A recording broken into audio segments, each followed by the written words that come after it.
Se você cresceu jogando videogame nos anos 90 ou 2000, existe uma grande chance de ter vivido uma experiência muito específica. Passar horas em um jogo sem entender absolutamente nada do que estava acontecendo. E mesmo assim, se divertir como nunca. This is where the fun begins. A história estava em inglês, os menus pareciam códigos secretos, os objetivos nunca eram explicados direito e muitas vezes nem sabia salvar o progresso. Mas isso não impedia ninguém de ligar o console no dia seguinte e continuar tentando. Oh shit, here we go again. Era a era em que a curiosidade valia mais do que o tutorial e a persistência substituía a internet. Um período em que zerar um jogo sem entender o idioma parecia menos impossível do que parece hoje. Então hoje, no Level Up, vamos relembrar os jogos que muita gente zerava, ou pelo menos tentava zerar, sem entender nada. Então já deixa o like, compartilha com quem também apertava qualquer botão até funcionar e comenta qual o primeiro jogo que passa na sua cabeça quando esse é o assunto. Para entender isso, a gente precisa lembrar de um detalhe bem importante. Durante muito tempo, a localização em português era raríssima. A maioria dos jogos chegava em inglês, japonês ou, no máximo, espanhol. E para muita gente, especificamente crianças, isso criava uma barreira enorme. Até hoje temos uma grande dificuldade das grandes empresas, e também as pequenas, né, Toby Fox, de trazer os títulos para o português. Lembrando que isso é muito mais sobre acessibilidade do que um luxo. Só que não ter essa tradução também criava algo um pouco especial. A gente aprendia jogando. Mesmo sem entender as palavras, começava a reconhecer os padrões, símbolos, mapas e reações do jogo. Era quase que um idioma próprio. Um dos maiores exemplos disso foi o Resident Evil. Muita gente entrou naquela mansão sem entender os documentos, os diálogos ou a trama da Umbrella. O que guiava o jogador era o instinto. Porta trancada, chave diferente, munição acabando, susto no corredor. A história completa podia ter passado até batida, mas a tensão, ela era universal. Não precisava traduzir o medo.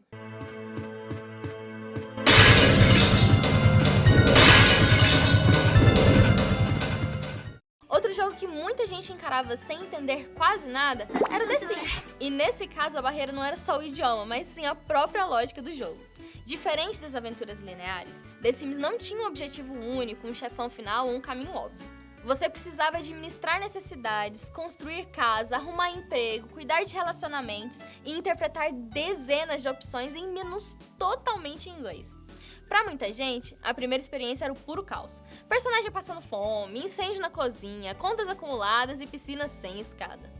Mesmo assim, o jogo era viciante justamente porque cada erro virava uma história pra contar. Sem entender tudo, a gente aprendia vivendo naquele mundo. E eu, pessoalmente, tenho uma experiência muito legal porque The Sims foi onde eu aprendi muitas das palavras de inglês que eu sei hoje.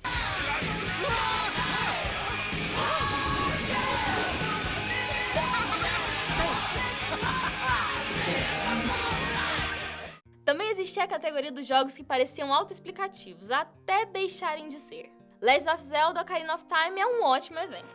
No começo, tudo parecia simples. Explorar, cortar grama, conversar com NPCs, mas logo apareciam enigmas, objetivos vagos e personagens dando dicas de que muita gente simplesmente não entendia.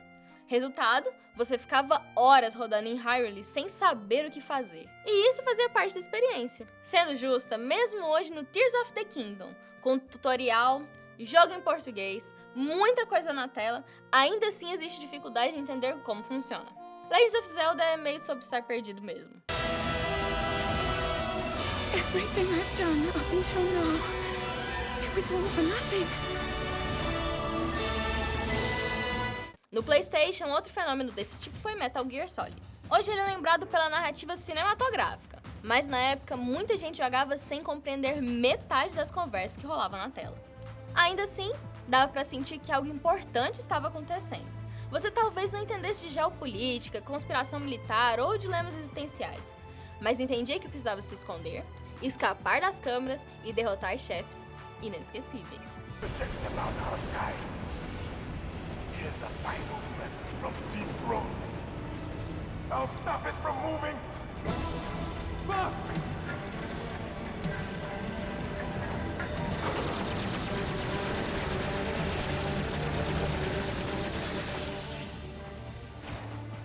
E E se a gente for falar da infância gamer no Brasil, é impossível ignorar Yu-Gi-Oh! Forbidden Memories. Pra muita gente, esse jogo era um grande mistério interativo. Regras pouco claras, fusões descobertas no acaso, cartas desconhecidas e progressão confusa. Mesmo assim, ele virou febre. Cada criança tinha uma teoria diferente sobre como desbloquear algo, vencer tal duelista ou conseguir uma carta rara. Era quase que um folclore gamer. Outro exemplo perfeito é Pokémon Red and Blue. Embora o objetivo principal fosse claro, capturar monstros e virar o campeão, muita gente avançava sem entender vários detalhes do sistema. Status, tipos, golpes estratégicos, chances de captura e builds. O jogo era profundo, mas funcionava em vários níveis.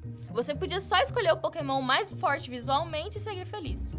Mas existe um lado muito nostálgico nisso tudo.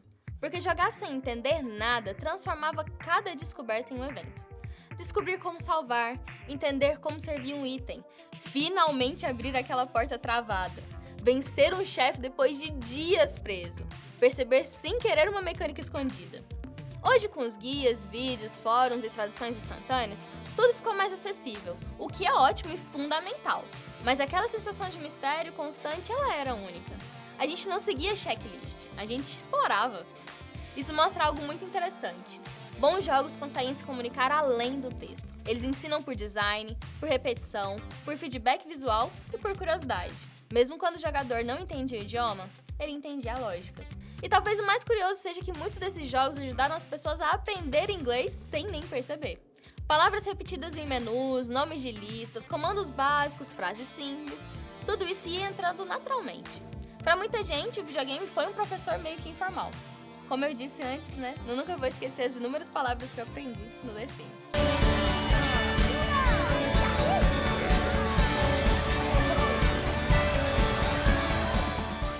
E se você curtiu esse vídeo, já deixa o like, compartilha com quem sofreu com você para passar uma fase e já comenta aqui qual jogo ficou mais tempo parado porque você não conseguia entender o que estava acontecendo. Aproveita também para explorar os outros vídeos do Universo Plural, porque sempre tem mais conteúdo por aqui. Por hoje é só e eu te vejo no próximo Level Up.